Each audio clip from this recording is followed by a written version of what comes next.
Bonjour, je vous souhaite la bienvenue sur cette nouvelle chronique psycho de DailyFX.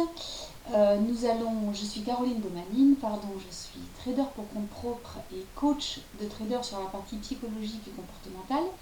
Et avant toute chose, j'aimerais savoir si vous m'entendez bien, donc est-ce que vous pourriez répondre dans la fenêtre de chat. Donc aujourd'hui, nous allons aborder le thème de l'espoir constructif ou destructeur du trader. Et alors, peut-être avez-vous remarqué, mais lors des chroniques du mois d'octobre, il y avait un lien un petit peu logique entre les différentes chroniques, puisque sur la première, j'abordais le doute, où d'ailleurs je parlais brièvement d'espoir. Ensuite, j'avais abordé la notion de confiance en soi et de la confiance légitime. Alors sur ce mois de novembre, je vais aborder un petit peu le même type de construction, puisque les trois chroniques seront liées sur un thème global qui va toucher donc à l'engagement. Et donc l'engagement, c'est ce qui vous fait passer énormément de temps et d'énergie dans votre trading, et probablement, généralement d'ailleurs, au détriment de bien d'autres choses, et aussi au détriment de vos performances. Alors souvent, j'ai pu observer en clientèle que c'était assez difficile d'arrêter de trader, et que c'est parfois d'ailleurs plus compliqué d'arrêter que de continuer pour remettre les choses à plat, même si ça peut parfois être indispensable. Alors, par contre, je n'ai pas de retour sur le son dans la fenêtre de chat. Donc je sais qu'il y a un décalage entre le moment où je parle et le moment où vous m'entendez, mais là ça me semble un petit peu long. Donc est-ce que vous pourriez me faire un retour? Alors je vais poser la question dans le chat.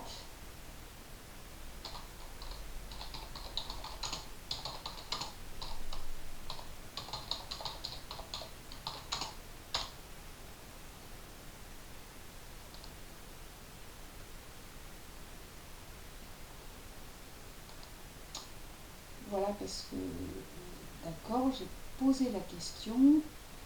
On va attendre 2 secondes. Que je démarre pas toute seule, ça serait quand même ballot. Du coup, j'ai évidemment l'espoir que vous m'entendiez correctement.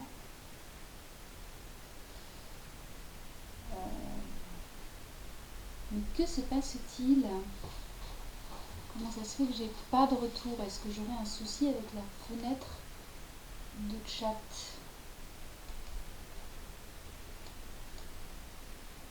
Alors je suis désolée, je vais prendre 2 secondes pour vérifier que tout va bien.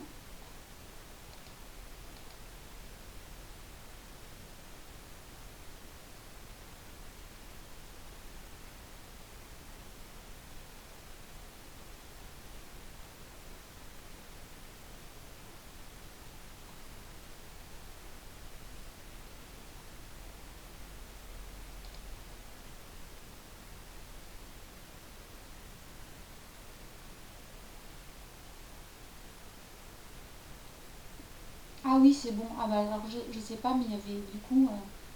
oui, il y a plein de gens, c'est drôle. Vous êtes plein à me dire oui, oui, oui, on vous entend, allez-y, continuez. Et je sais pas, il y a un truc où il faut rafraîchir la fenêtre de chat, alors que c'était pas le cas avant. Ok. Bon, très bien, du coup. Ok, donc je continue.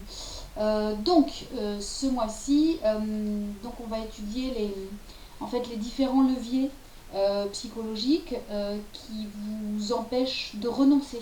Alors que ce soit de renoncer de manière globale pour remettre un système ou une méthode de travail à plat, ou que ce soit renoncer de manière plus conjoncturelle sur un trade.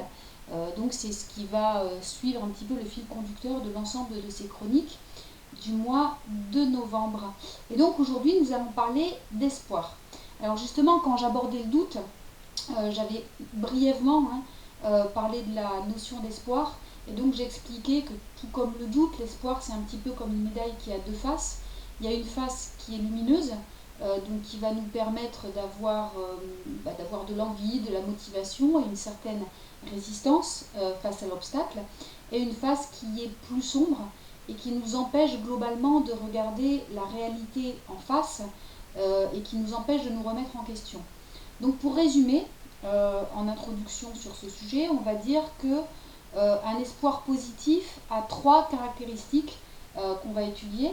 Le premier, c'est qu'il est identifié, c'est-à-dire qu'on a conscience de ce qu'on espère. Le deuxième, c'est qu'il est important sans être exigeant, et on parlera vraiment de cette nuance entre importance et exigence. Et enfin, l'espoir est atteignable, évidemment. Et donc, les aspects sombres de l'espoir, c'est un petit peu un effet miroir de ces 3 caractéristiques, centrales.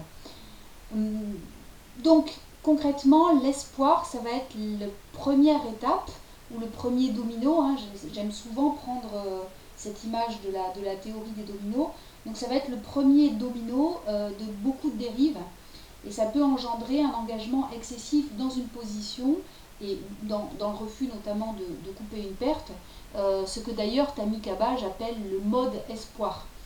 Alors ça peut se matérialiser par un besoin quasi viscéral d'avoir raison, et avoir un impact direct évidemment sur la gestion de vos positions. C'est l'espoir qui vous pousse aussi à avoir un comportement hyper investi, qui devient quasiment de l'obsession, qui fait que vous pensez au trading H24. C'est aussi ce qui va vous pousser à avoir pas mal d'angoisse et des exigences fortes par rapport à votre trading. Et enfin, c'est ce qui va vous rendre fébrile ou vous paralyser devant l'adversité. Et donc, paradoxalement, l'espoir, c'est à la fois ce qui va vous donner de l'énergie, de la motivation et de la joie, et c'est ce qui peut aussi vous laisser complètement apathique ou hagard, avec la sensation d'être complètement nul.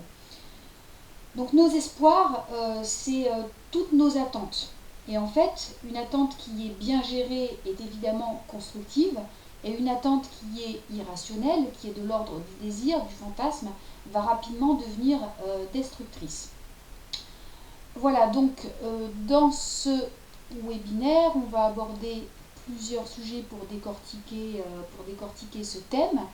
Alors, je vous rappelle, j'y suis, je crois légalement d'ailleurs, obligée, que le trading est une activité à haut risque. Investir sur les marchés financiers expose votre patrimoine. Il est possible que vous perdiez de l'argent. J'imagine que vous êtes déjà au courant, mais je crois qu'on est obligé de le répéter. Voilà, donc dans ce webinaire, on va parler de conscience et de responsabilité, notamment face à l'espoir. On va définir la notion de l'importance de l'espoir. Ensuite, on parlera de l'expérience et de l'espoir fondé sur le rêve, qui peut nous pousser à devenir ce qu'on appelle un switcher. J'ai bien aimé, c'est Jérôme Revillier qui avait fait un article sur les switchers en trading. Bon, bref. Et enfin, donc, nous aborderons les thèmes de la peur et les causes générales de la peur consécutive à l'espoir. Donc, espoir et conscience. Donc, la première chose, le premier, on va dire, step d'un espoir qui est constructif, c'est un espoir qui est identifié. Donc en trading, puisque c'est le sujet qui nous occupe, l'espoir de façade, c'est de gagner de l'argent. Mais en fait, cette réponse, bien qu'elle soit exacte, elle est profondément insuffisante parce qu'il y a beaucoup d'autres moyens de gagner de l'argent que le trading. Alors pourquoi celui-ci ? Pourquoi vous avez choisi un secteur d'activité à haut risque qui demande beaucoup de compétences et qui reste malgré tout profondément incertain ? Si l'argent concrètement est l'espoir de façade de manière pragmatique, il y en a forcément d'autres qui sont cachés en profondeur. Espoir d'indépendance ou de liberté, espoir de se prouver sa valeur humaine, espoir de travailler de n'importe où, etc. Il peut y avoir des dizaines d'espoirs qui sont sous-jacents à cet espoir de façade qui est de gagner de l'argent. Et donc, en dehors de ce que je vais appeler l'espoir ressource, c'est-à-dire l'espoir de ce que j'ai besoin d'être pour obtenir un résultat concret, on a aussi l'espoir de finalité. Donc cet argent, il va servir à quoi ? À payer des factures, à me payer mes vacances, à financer les études du petit dernier. Voilà, donc concrètement, cet espoir, l'espoir d'argent, quelle est sa finalité? Donc un espoir conscient et identifié a évidemment énormément d'interactions avec d'autres espoirs qui sont sous-jacents. Et donc ça va toucher à différentes familles. On peut dire globalement en 3 familles. Il y a l'espoir de vivre, il y a l'espoir d'être et il y a l'espoir de posséder. Et alors bien comprendre l'ensemble de ces interactions va être indispensable pour bien le gérer et surtout pour garder votre rationalité face à des situations qui vont être désagréables. Entre parenthèses, je digresse complètement, c'est pour ceux au cas où qui voudraient partir, hein, puisque autant la dernière chronique que j'ai faite sur la confiance légitime était assez technique et profondément liée au trading, autant là je vous préviens assez rapidement, sur celle-ci on va quand même être bien psychologique, voire même parfois historique et philosophique. Donc pour ceux qui veulent rester sur du trading pur, bah écoutez, c'est le moment de partir en week-end, hein, c'est pas utile de rester jusqu'au bout, puisqu'aujourd'hui on va très peu parler de money management, d'indicateurs et de signal d'entrée. Voilà, la parenthèse est terminée. Donc pourquoi je dis ça? Parce qu'il y a beaucoup de personnes qui me contactent en cherchant un petit peu la solution miracle qui va les rendre infiniment riches et indépendants pour le restant de leur vie. Et alors s'il y a effectivement certaines attitudes, certains postulats, certaines actions qui vont vous y aider, bah, c'est jamais en claquant des doigts que le trader va parvenir à une certaine profitabilité. Et pour ça, il doit être lucide et avoir justement un certain espoir qui va être tourné sur les ressources. Qu'est-ce que j'ai besoin de devenir? Qu'est-ce que j'ai besoin d'être pour gagner de l'argent sur les marchés?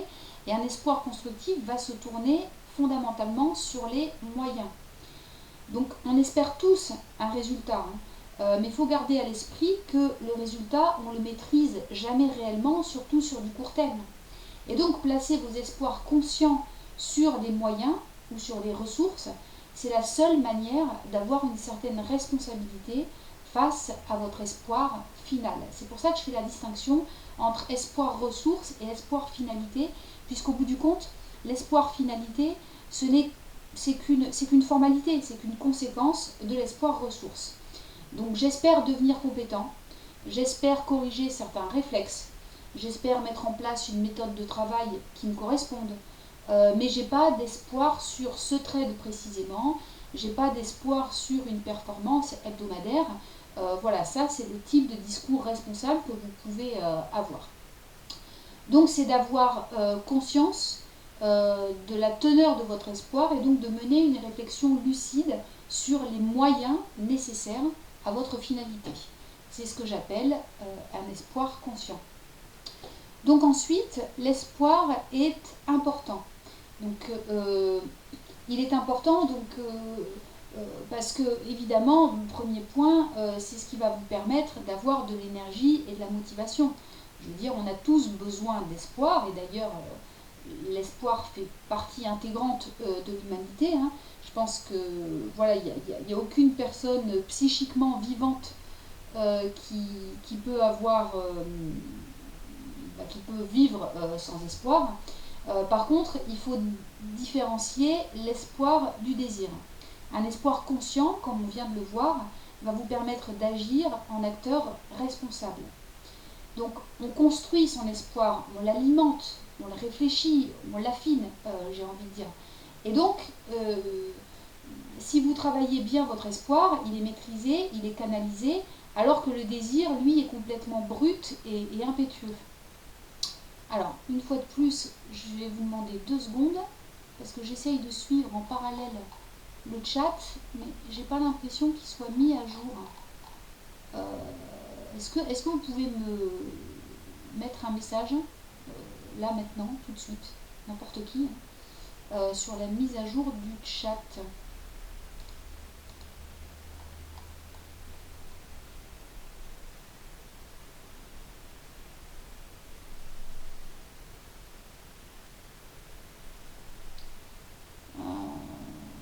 D'accord, on me dit que le son est pas top, je ne comprends pas, j'ai le même micro que d'habitude, le même ordi.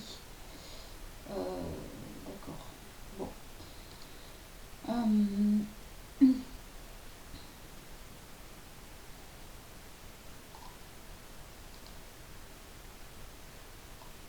Ah bah non, apparemment c'est bon, le son aussi c'est bon.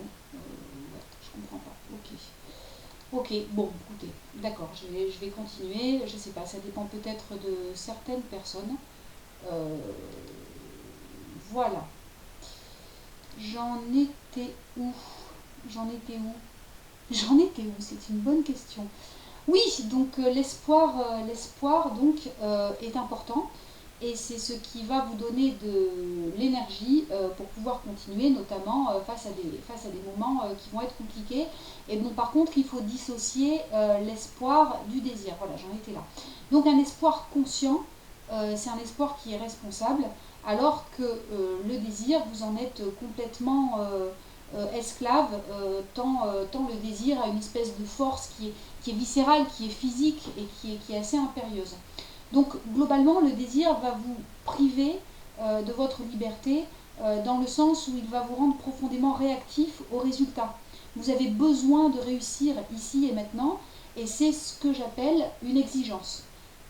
Donc concrètement, c'est en partie ce qui va vous clouer devant votre plateforme 18 heures par jour. C'est ce qui vous empêche de clôturer par exemple aussi une position qui est perdante et ce qui va aussi développer des comportements qui sont addictifs. Les impacts psychiques et hormonaux vont être très différents entre le désir et l'espoir conscient. Donc les êtres humains ont naturellement tendance à cultiver le désir parce que ça produit des petits shoots hormonaux avec de l'endorphine, de la testostérone, pardon, ou de la dopamine. Et alors ces hormones ont tout un point commun, c'est qu'elles procurent du plaisir. Du coup, c'est pour ça qu'on a tendance à l'entretenir, parce que ça nous donne un espèce de sentiment de puissance. Et au niveau psychique, le désir procure une forte résistance à la fatigue. Et c'est pour ça que concrètement, on peut facilement se tromper, notamment avec cette notion que développe Mark Douglas dans son livre Être dans la zone, puisqu'on a le sentiment d'être au top avec le désir, alors qu'en fait, c'est qu'une illusion, puisqu'on a tendance à masquer les informations qui peuvent nous venir de l'extérieur, surtout évidemment les informations qui vont aller à l'encontre de notre désir. Et donc quand vous ressentez un désir, vous avez véritablement j'ai envie de dire, une conséquence physique, vous le sentez physiquement, alors que l'espoir conscient est beaucoup plus diffus et il est beaucoup moins dopant. Voilà concrètement. Et selon votre personnalité de base, chacun évidemment va réagir à sa manière, puisque qui dit désir, à un moment donné, dit frustration, surtout en trading. Voilà, c'est inévitable. Et donc, selon votre instinct grégaire, pour ceux qui connaissent bien mon modèle, eh ben, le dominant va avoir tendance à rentrer dans des réflexes de lutte en ayant du désir et un espoir qui est inconscient. Le soumis ou le marginal va rentrer dans des réflexes d'inhibition et l'axial va rentrer dans des réflexes de fuite. Et évidemment, ces réflexes n'ont absolument rien de rationnel. Donc, autre caractéristique, le désir, l'espoir, va être fondé sur l'expérience. Donc, pour qu'il soit porteur et rationnel, il faut avoir le courage d'analyser l'objet de l'espoir. Ça, on l'a déjà vu. Et donc, j'y reviens parce qu'on rentre encore dans cette idée de confrontation à la réalité, que j'utilise d'ailleurs assez souvent parce que c'est une idée qui m'est chère, parce qu'elle est porteuse évidemment de progrès et de rationalité. Donc pour que votre espoir soit générateur d'énergie positive, il doit être fondé sur l'expérience, qui seule va vous apporter des données qui sont concrètes. Donc cette expérience, concrètement, vous allez la trouver où si vous ne l'avez pas? Il y a deux possibilités. La première, c'est l'expérience des anciens, donc ceux qui ont déjà parcouru le chemin et qui dispensent leurs connaissances, soit parce que vous les connaissez, soit parce que vous suivez une formation, soit parce que vous lisez des livres. Voilà, donc concrètement, c'est la prise d'information. Et la difficulté principale dans notre milieu, au niveau informatif, c'est que vous allez trouver tout et son contraire. surtout en termes de stratégie de trading et de mode opératoire. Bon, personnellement, je défends l'idée qu'une méthode de trading doit avant tout répondre à la personnalité du trader. Voilà, c'est ce que je crois. Libre à vous de me rejoindre sur ce point ou non. Mais ensuite, c'est vrai que vous allez trouver certains qui vous disent qu'il faut suivre la tendance, d'autres qui vous disent qu'il vaut mieux travailler les pullbacks. Enfin voilà, j'arrête là parce que la liste est longue. Chacun y va de sa méthode. Et la difficulté que vous allez rencontrer, c'est de faire le tri dans tout ça. Bref, deuxième moyen de cumuler de l'expérience, ça va être les outils technologiques et notamment les outils informatiques. Donc l'expérience passée des marchés qui va vous permettre de quantifier et de qualifier concrètement votre espoir. Donc je ne vais pas revenir sur ce point parce que c'était l'objet complet de la chronique sur la confiance légitime, donc éventuellement je vous laisse revenir dessus. Voilà, bref. Donc un espoir positif et constructif va être fondé sur un ensemble de compétences et d'informations qui sont pragmatiques et qui sont tangibles. Donc au bout du compte, ce n'est pas vous qui délimitez votre espoir, mais c'est un facteur combiné entre vos ressources, au sens large, et votre environnement. Au vu de ce que je suis, au vu de ce que je sais, au vu de ce que je possède, je peux clairement espérer ceci ou cela, et je le sais parce que j'ai confronté mon espoir à une réalité. Ce qui nous amène donc à l'idée de l'espoir qui est fondé sur le rêve. Donc à l'inverse de beaucoup d'animaux, enfin même de l'ensemble des autres animaux, qui vont fonder leur espoir sur une expérience sensitive. Donc, par exemple, une lionne va avoir l'espoir d'attraper une proie parce qu'elle la voit, parce qu'elle la sent, elle se trouve à proximité. L'être humain, lui, va fonder son espoir sur sa seule imagination, sans aucun stimulus sensitif précis. Donc étant fondé sur l'imaginaire, cet espoir, vous l'imaginez bien, est de l'ordre du fantasme. Et donc il y a deux répercussions fortes quand on a un espoir qui est fondé sur le rêve. Le premier, c'est qu'il y a une faible confiance légitime, voire pas du tout de confiance légitime, pour une raison qui est évidente, c'est qu'un espoir fondé sur le rêve, on ne peut pas avoir confiance, c'est évident. Et la deuxième répercussion, c'est une mauvaise appréciation des risques et des ressources qui vont être nécessaires. Donc l'individu a l'impression que son succès ne repose que sur sa capacité à vouloir. Du coup, on en revient un petit peu au mental du gosse capricieux qui n'accepte pas qu'on lui dise non et qui est prêt à prendre tous les risques pour combler sa frustration. Donc d'expérience, je sais que beaucoup de personnes sont directement concernées, et d'ailleurs même parfois des traders qui ont déjà une expérience significative sur les marchés.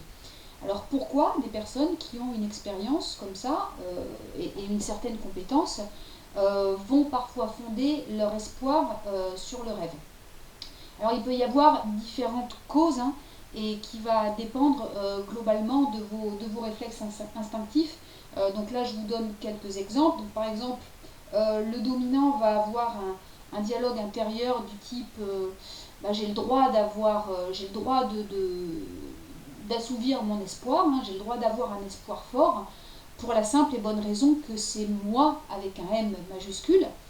Le soumis, lui, aura tendance à se dire voilà, j'ai besoin d'avoir de l'espoir pour trouver de l'énergie, parce que j'ai pas suffisamment confiance en moi. Du coup, cet espoir m'est nécessaire pour avancer. Quelqu'un qui va être dans l'axialité, donc dans l'axialité, je vous rappelle que c'est quelqu'un qui a une confiance sans objet dans l'environnement, qui va penser que l'environnement est bon, que l'environnement est gentil. Donc lui, il peut se dire voilà, je me sens en sécurité partout, c'est normal que j'ai certains espoirs. Et autre type de... Donc là, on monte d'un étage dans les étages de conscience pour arriver à la facette de personnalité du compétiteur. Donc un compétiteur pourrait par exemple se dire j'ai besoin de me dépasser et mes résultats doivent être à la hauteur de mon engagement, donc je vais avoir un espoir fort qui est en fait un défi, un challenge, sauf qu'il n'est pas forcément cohérent avec la réalité d'un marché, la réalité de vos compétences ou la réalité d'une stratégie. Donc bref, pour plein de raisons diverses et variées, on a ici un espoir qui est absolument plus responsable et qui est absolument plus en phase avec l'environnement. Et donc généralement, ce type d'espoir va mener à un comportement qui est assez général et assez répandu, qui est devenir un switcher. Donc dès que je subis une perte ou une désillusion, je change de stratégie. Voilà, je suis un switcher compulsif. Donc là, j'ai un espoir de résultat et si peu confiance en ma capacité d'être et en ma capacité d'être ce qu'il faut pour l'obtenir, que je passe d'une stratégie à l'autre en fait. J'espère trouver une réponse, j'espère tomber quasiment par hasard d'ailleurs, sur la réponse magnifique qui va me rendre riche et indépendant. Et ça, la conséquence directe, c'est évidemment que le trader devient un petit peu comme une girouette qui va tourner au gré du vent, nord, sud, est, ouest, à chaque fois que le marché change de sens, ce qui veut dire souvent. Donc lorsque votre espoir est fondé sur du fantasme, donc il est sans cohésion directe avec le réel, il est fondamentalement instable.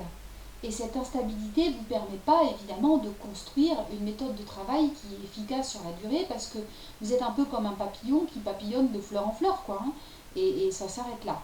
Et donc vous avez un travail qui est absolument désorganisé et aucun plan précis. Donc évidemment, c'est très compliqué de bien maîtriser ses émotions dans des conditions comme celle-là parce que j'ai envie de dire, vous slalomez entre les pots de banane, et puis évidemment vos résultats ne sont pas justement à la hauteur de vos espoirs. Donc par contre, comprenez bien une chose, c'est que ne pas être à la hauteur aujourd'hui ne veut pas dire que vous ne pouvez pas être à la hauteur demain. Il y a une prise de conscience sur le chemin qui reste à parcourir, du coup qui est bonne et qui est nécessaire. Bon, on me dit qu'il y a des coupures, enfin il y a une personne qui me dit qu'il y a des coupures. Écoutez, je ne sais pas si ça vient de moi ou si ça vient de chez vous. Pour moi tout est ok, donc ben voilà, je continue. Désolée. En plus, à chaque fois que je regarde le chat, je suis très monotache pour une femme, pour le coup. À chaque fois que je regarde le chat, du coup, je perds mon fil. Donc, espoir, doute et peur. Lorsqu'on espère, on connaît forcément le doute. Ça d'ailleurs, je l'avais déjà dit dans le webinaire sur le doute, c'est inévitable. Et d'ailleurs, je crois que c'est quelque chose qu'il faut qu'on accepte tout simplement. Certains vont vous dire qu'il ne faut jamais être en mode espoir, qu'il faut simplement savoir et avoir confiance que le process de trading est le Saint Graal, que vous pouvez le suivre et qu'il n'y a pas de doute à avoir. Mais bon, concrètement, enfin, je veux dire, il faut être réaliste, quoi. On est des êtres humains, et un être humain qui espère, doute. C'est juste complètement être dans le déni que de nier ça, et je pense pas que ça puisse être porteur de performance que d'être dans le déni. Voilà, je pense au contraire que c'est quelque chose qu'il faut accepter comme quelque chose qui fait fondamentalement partie de la nature humaine. Voilà, c'est une réalité et ça sert à rien d'essayer de la fuir. Bon, par contre, évidemment, il est de votre pouvoir de le gérer. Et donc de développer une confiance légitime dans une méthode de travail, ça c'est indispensable. Et voilà, que vous fassiez le nécessaire pour augmenter vos ressources, c'est la base de la réussite, et je ne vais pas revenir là-dessus parce que ce n'est pas le sujet, mais concrètement, je voulais juste faire une petite digression, parce que toutes les actions concrètes que vous pourrez faire ne vous permettront jamais de totalement éradiquer le doute ou la peur. Ceux qui cherchent ça, en fait, cherchent à devenir des robots quelques heures par jour, et c'est tout simplement impossible. Donc je voulais juste clarifier un petit peu ça. Et donc je vous mets dans le slide une phrase de Lautréamont, j'aime bien la littérature. Donc le doute est un hommage rendu à l'espoir. Je trouve que c'est une phrase qui est pleine de sagesse et de réalité. Donc après le doute, l'étape suivante, eh bien, vous la connaissez, c'est la peur. Donc la peur, j'ai envie de dire, c'est un petit peu la facture que vous allez régler pour l'espoir. Pour qu'il soit mobilisateur et vecteur d'énergie, on a vu que l'espoir doit avoir pour vous de l'importance. Ce en quoi vous espérez doit être important pour vous. Mais plus ça sera important, plus vous aurez tendance à avoir peur de ne pas l'obtenir, quand bien même vous avez notablement augmenté vos moyens et vos ressources. De manière frontale et totalement superficielle, on pourrait dire que la peur du trader, c'est de perdre de l'argent. Mais au fond, sauf grosse faute de gestion ou un signe noir du type qu'on a eu en janvier dernier sur le franc suisse, l'issue d'un trade n'est jamais décisive par rapport à votre richesse ou à votre ruine. De façon générale, un trade, quelle que soit votre unité de temps, ne doit être qu'une opération parmi des dizaines, parmi des centaines d'autres. En fait, ce n'est qu'un pas dans une longue traversée. Et si on garde cette image de la traversée, on pourrait dire que vous avez peur de ne pas arriver à bon port, hein. On peut dire que vous craignez de ne pas arriver avant la nuit, mais c'est juste invivable d'avoir peur à chaque pas. Voilà, c'est quelque chose que vous ne pouvez pas vivre tout au long de votre chemin pour garder cette image. Donc la peur de perdre de l'argent, c'est en réalité l'arbre qui cache la forêt. C'est le symptôme et pas la maladie. Les leviers réels et profonds de la peur, ou en tout cas au niveau de l'espoir, vont être de deux ordres. Le premier, c'est le refus d'être faillible, et le deuxième, c'est le besoin de certitude. Donc, dans le refus d'être faillible, je ne peux pas faire l'économie de revenir un petit peu sur l'histoire de l'humanité. Je vous avais prévenu qu'on ne parlerait pas beaucoup de trading aujourd'hui. Et alors là, je vais vous emmener loin puisque je pars dans un rappel historique. Donc au début de l'humanité, quand l'homme était un être de nature, j'aime beaucoup cette expression, un être de nature, donc concrètement un primate, chaque faute qu'il faisait pouvait être mortelle. L'être humain était physiquement très vulnérable et donc il a travaillé à accroître sa sécurité. Donc les individus ont formé des groupes, parce que l'union fait la force, ils se sont mis dans des grottes et peu à peu ils ont construit des villages et enfin des cités. On fait un bond dans le temps, on arrive dans l'Antiquité, donc l'homme est plus ou moins protégé de la nature, et à ce moment-là, il a fallu que l'homme se protège de l'homme. Donc avec deux aspects, donc pour veiller à la tranquillité du groupe intramuros, il a établi des règles strictes de comportement, et il a construit des remparts autour des cités pour se protéger de l'homme extramuros. Donc pendant des millénaires, ce modèle a très bien fonctionné. Au Moyen-Âge, par exemple, pour qu'un individu puisse être sûr de sa valeur et de sa place, c'était assez simple, il lui suffisait de suivre les impératifs communautaires. Tant qu'il respectait son rang, tant qu'il respectait les règles de la communauté et plus généralement de l'Église, sa valeur était acquise, d'ailleurs qu'elle soit élevée ou qu'elle soit basse, bon c'est pas la question, donc l'homme n'avait pas franchement de pouvoir là-dessus. D'ailleurs, c'était pendant des millénaires, l'individu unitaire n'avait pas de réelle valeur en soi, c'était la survie du groupe qui comptait. Depuis la Renaissance, dans les sociétés occidentales, les choses ont changé petit à petit et elles continuent à évoluer à l'heure actuelle de manière d'ailleurs exponentielle. On est rentré dans l'époque moderne qui a peu à peu octroyé beaucoup de liberté au choix individuel et qui a complètement disloqué les repères communautaires. Donc ça a un impact énorme sur la vision que l'on a de nous-mêmes, puisqu'on est devenu responsable de notre propre valeur. Donc ce sont nos choix et leurs conséquences, évidemment, qui vont fixer notre prix en quelque sorte. Et celui qui fait des bons choix est une personne qui a de la valeur, et celui qui se trompe, pour faire court, est une personne qui n'a pas de valeur.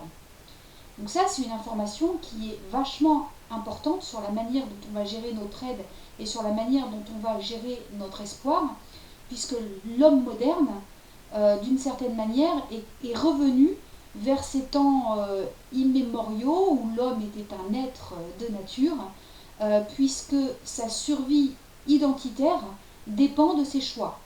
Donc, à l'époque préhistorique, c'était la survie physique qui dépendait des choix. Aujourd'hui, c'est plus le cas, on est physiquement en sécurité. Par contre, notre identité est profondément vulnérable. Du coup, la viabilité d'un choix a un impact énorme sur ce qui va déterminer notre survie identitaire. Donc, parallèlement à ça, si on ajoute un petit peu que l'époque moderne voit se renforcer le narcissisme, pour exister pleinement, on va attendre de l'autre qu'il nous conforte dans notre valeur.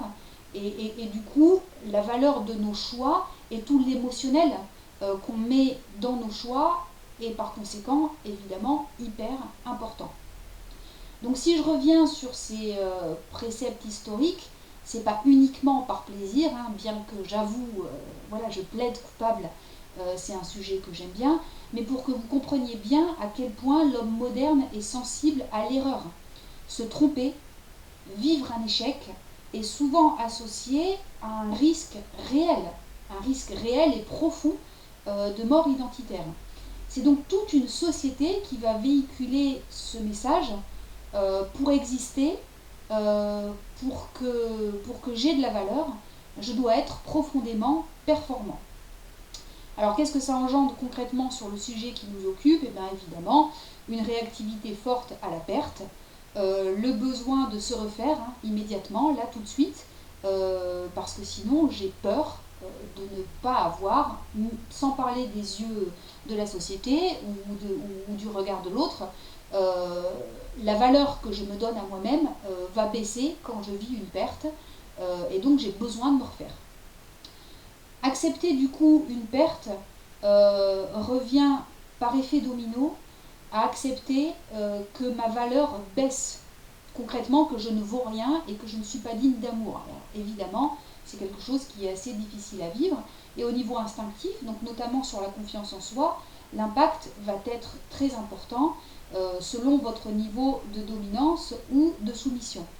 Et globalement, plus vous allez avoir un instinct grégaire fort, que ce soit d'ailleurs dans la dominance ou dans la soumission, plus vous serez loin, on va dire, du niveau de neutralité, et bien plus la réactivité à la perte va être importante. Donc à l'opposé, évidemment, plus l'instinct grégaire sera peu marqué, moins on va être sensible à ce phénomène. Alors le problème, c'est qu'une fois adulte, eh ben, on ne change pas l'instinct grégaire. Une fois qu'on l'a, on le garde. Du coup, là, vous vous dites, elle est bien sympa, Caroline, mais elle nous explique plein de trucs qui sont un peu dépaysants, mais elle ne nous apporte pas de solution. Si, je vais quand même essayer, autant que faire se peut. Donc, que faire? Alors, il y a deux axes de travail. Le premier, c'est de bien faire la distinction entre la perte et l'erreur. Faire un gain n'est pas forcément synonyme d'avoir raison. Et à l'opposé, faire une perte, ça ne veut pas forcément dire que vous avez tort. C'est une idée d'ailleurs qui est difficilement acceptable parce que on est dans une société qui sanctionne le résultat. Je viens d'en parler, donc encore une fois par effet domino. Mais bon, pour réussir dans votre trading, vous devez apprendre à penser différemment, parce que vous pouvez avoir fait du bon travail et perdre sur un trade ou même sur une série de trades. Et à l'opposé, vous pouvez avoir fait du mauvais boulot et gagner parce que vous avez tout simplement un coup de bol. Donc le résultat immédiat n'est absolument pas significatif de la valeur de votre travail, et encore moins de votre valeur à vous. Donc votre espoir ne doit donc pas porter sur le résultat, mais sur les moyens de l'obtenir. Espérer par exemple rencontrer des bonnes personnes, espérer acquérir les bonnes compétences, espérer maîtriser les bons outils, c'est ce qui va vous permettre d'avoir un espoir qui est constructif et pas un espoir de résultat qui est pour toutes les raisons que je viens de vous exposer, qui est destructeur.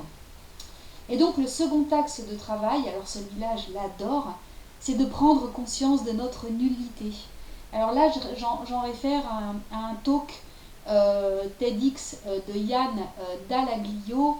Si vous souhaitez le voir sur ma chaîne YouTube, c'est dans la playlist des vidéos que j'aime, puisque je l'aime éperdument ce talk, je l'aime passionnément.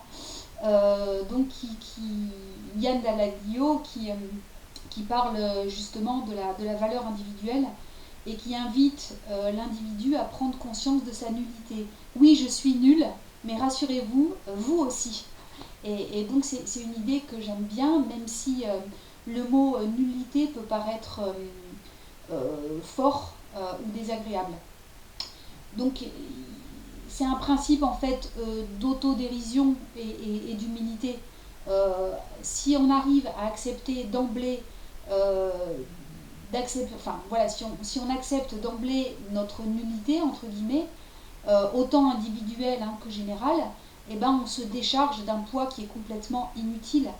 Si j'accepte l'idée d'être nul, ni plus ni moins que les autres d'ailleurs, eh ben je tente plus de prouver ma valeur, notamment sur un trade, que ce soit aux yeux des autres ou que ce soit à mes propres yeux.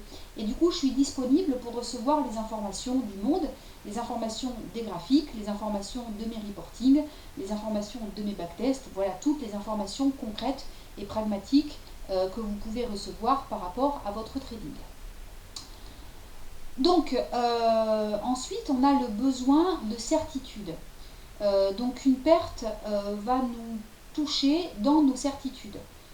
Avec des questions du type est-ce que mon système est bon, est-ce que je suis capable, est-ce que c'est possible de gagner de l'argent sur les marchés financiers, etc. etc.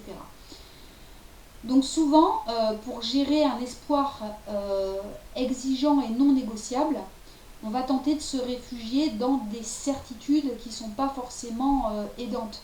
Alors si le process de chercher à avoir des certitudes n'est pas bloquant en soi, c'est le choix des certitudes qui généralement devient négativement impactant. Donc je viens d'aborder la réactivité à l'erreur. Donc je ne vais pas revenir sur la certitude d'avoir raison, puisque sinon je vais me redire. Par contre, je vais aborder donc les besoins de certitude de sécurité. Et donc, je souhaite répondre avant tout à une chose.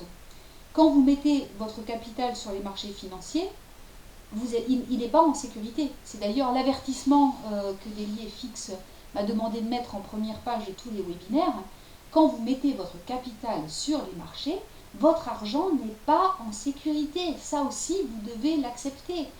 Alors, ça n'empêche pas que vous devez chercher à limiter la casse, avec des stops qui seront cohérents par rapport à votre politique d'entrée, par rapport à votre unité de temps, par rapport à votre analyse, par rapport aussi à la volatilité du marché sur lequel vous travaillez. Bon, bref, ça n'empêche pas non plus que vous devez choisir de bien calculer votre exposition par rapport à ce que vous êtes prêt à perdre.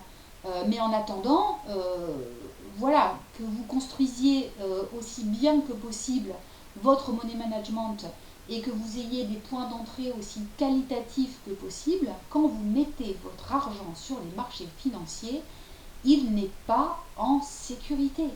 Acceptez-le d'entrée de jeu, sinon cet espoir de sécurité vous fera forcément faire de mauvais choix à un moment donné. Ensuite, autre certitude, évidemment, c'est la certitude de gagner.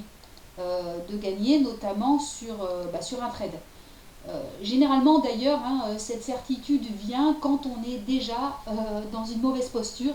Donc quand on est déjà en perte, tout à coup, on a la certitude que le marché, évidemment, va se retourner et puis que cette perte va se transformer en gain. Alors je schématise, c'est pour prendre justement, je parlais il y a 2 secondes d'autodérision et d'humour pour aider à bien gérer son trading. Je mets en pratique juste l'état d'esprit que j'essaye de vous faire passer. Donc évidemment, cette certitude sur un trade, certitude, je vais dire, d'une attitude de marché à plus ou moins court terme, certitude sur le résultat d'un trade, ça aussi vous devez laisser tomber, accepter que ni vous, ni moi, ni personne ne sait rien. Alors évidemment, avec, je veux dire, vos outils d'analyse, avec votre stratégie de trading, vous avez des probabilités. Vous estimez qu'il est probable que sous telle échelle de temps, le marché devrait, avec tout le conditionnel qui s'impose, arriver sur tel niveau de prix, ce qui vous permet de positionner votre target, que ce marché ne devrait pas, au conditionnel aussi, aller à tel niveau de prix, ce qui vous permet de placer votre stop, mais tout ceci est évidemment du conditionnel et vous devez abandonner tout espoir sur le résultat d'un trade précis. Donc, pourquoi on a besoin malgré tout de certitude et quel va être le type de certitude que vous allez pouvoir développer. Donc on en revient un petit peu au même déroulement de pensée que j'ai eu il y a 5 minutes en suivant le cours de l'histoire. Pendant des millénaires, l'être humain avait une idée qui était profondément sécurisante et qui lui apportait justement beaucoup de certitude. Cette idée, c'était Dieu, avec un D majuscule. Dieu qui apportait toutes les réponses. Aujourd'hui, l'homme a tué Dieu à grands coups de couteau, et les questions existentielles, évidemment, ne trouvent plus de réponse. Donc l'être humain tente naturellement, il a cette velléité de se construire un socle de certitude qui va l'aider à se prémunir de son angoisse. Donc ça, c'est évidemment valable pour les questions existentielles, du type qui je suis, où je vais, d'où je viens, dans quelle étagère. Mais c'est aussi valable pour votre trading et pour vous prémunir de l'angoisse de perdre, si on fait un petit peu le focus là-dessus. Donc certains vont avoir besoin de beaucoup de certitude. Je pense notamment à des personnes qui ont une forte facette de personnalité en gestionnaire. C'est généralement un profil de personne qui est en recherche de certitude. Voilà.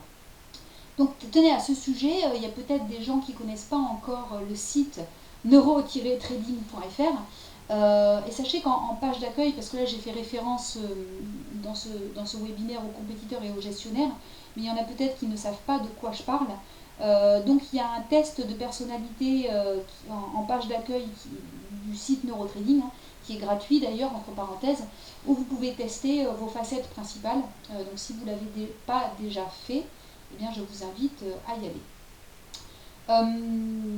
Donc, quel que soit votre besoin de certitude, c'est important de comprendre qu'il y a certaines certitudes qui vous aideront et d'autres qui vont être un petit peu inutiles.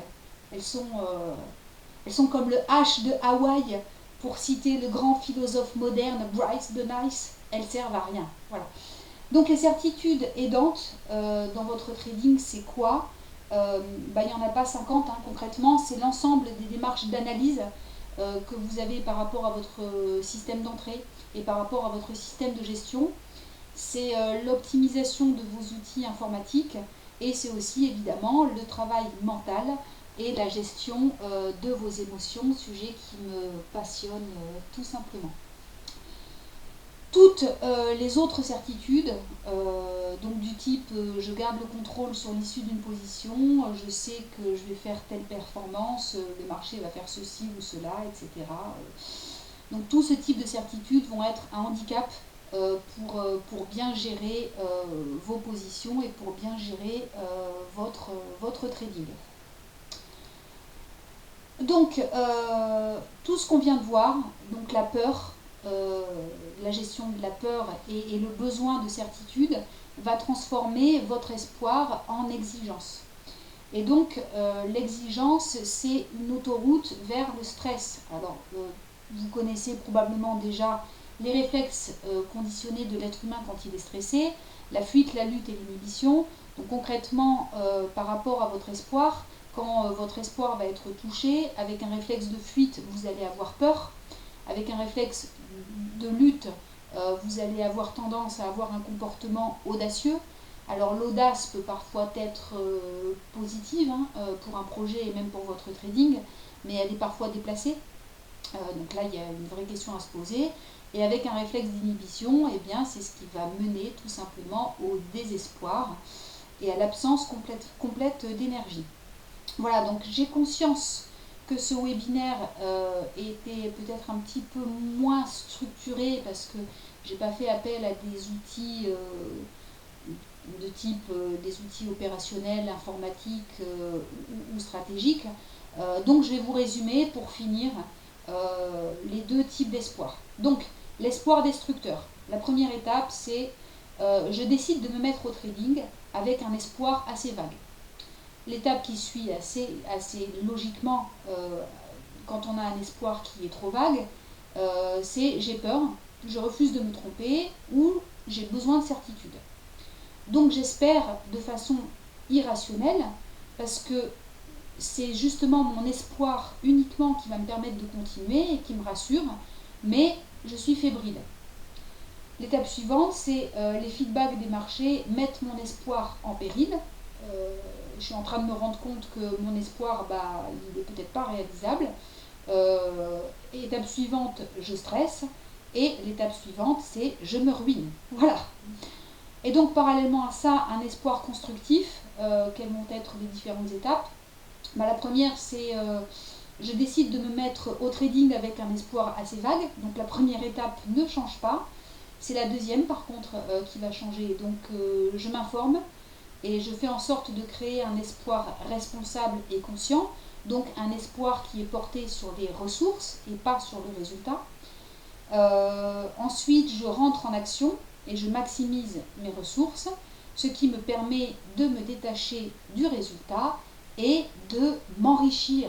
Et je vais finir mon monologue sur ce mot, m'enrichir. Et je vais à présent regarder vos questions. Si vous avez des questions, c'est donc le moment de les poser. Voilà, donc comme d'habitude, je vais vous demander 2-3 minutes le temps que je regarde un petit peu ce qui s'est passé, comme j'évite de regarder le chat pendant que je parle, sinon je perds indubitablement le fil. Voilà, c'est comme ça. Je l'accepte, ça fait partie de ma personnalité.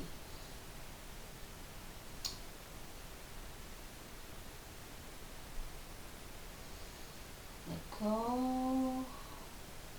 J'ai beaucoup de retours sur le son, des gens qui disent que c'est intéressant, je vous remercie. C'est fait pour.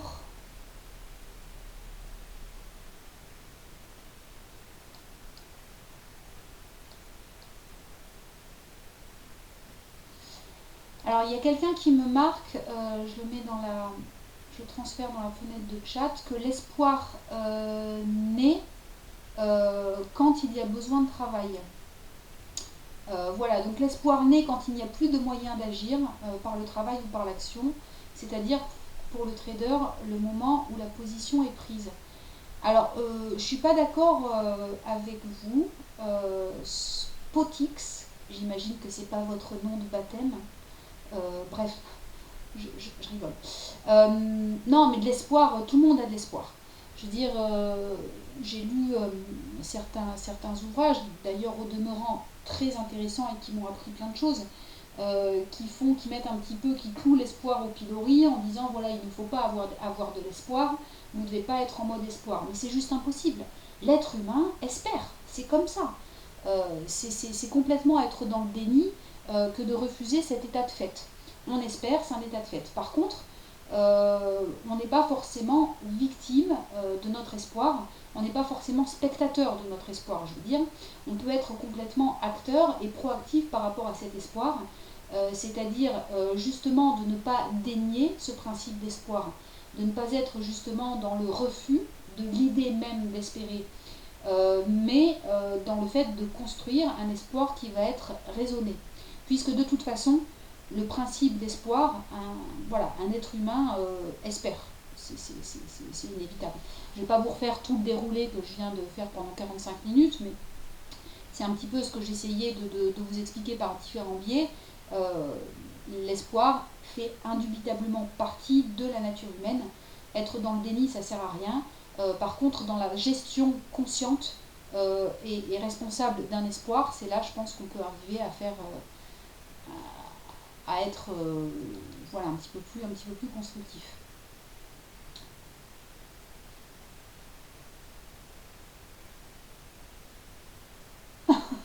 Oui, bon. Non, je rigole, mais je ne vais pas vous dire pourquoi parce que ça me gêne. Euh,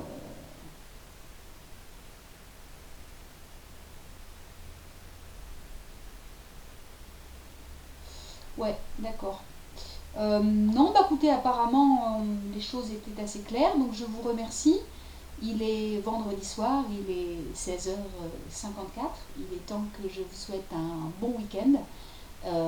Et donc cette chronique sera disponible sur les chaînes YouTube de DailyFX et sur la mienne.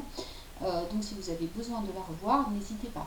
Je vous remercie de votre attention et bah, la semaine prochaine où on continuera donc sur le thème central de l'engagement, mais avec un autre angle de vision. À bientôt!